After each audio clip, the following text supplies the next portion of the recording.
Mahal tayo ng Diyos. Dapat nating malaman na hindi niya tayo pababayaan. Kanyang ibinigay, buktong na anak, upang ang sinumang sumampalataya ay may buhay na walang hanggan. Ang kanyang anak, si Jesus, siya ang buhay, ang tulay, ang daan patungo sa Diyos. Kung ibig mo siyang tanggapin, ikaw ay sa Kanya, ay manalangin. Ang kanyang pangako'y gagawin.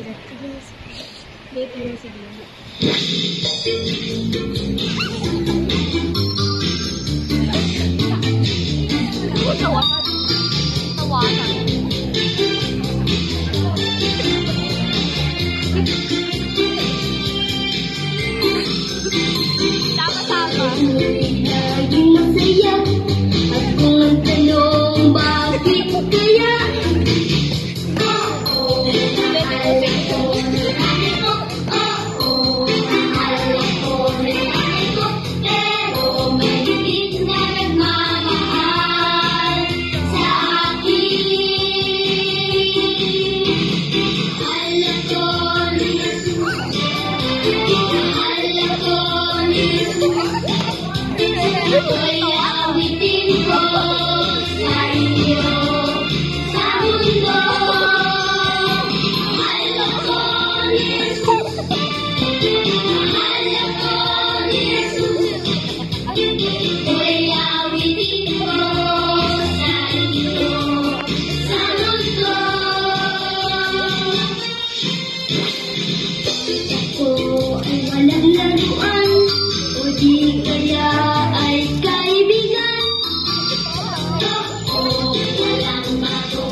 Gayon din naman, dapat ninyong paliwanagin ang inyong ilaw sa harap ng mga tao upang makita nila ang inyong mabubuting gawa at papurihan ang inyong Ama na nasa langit.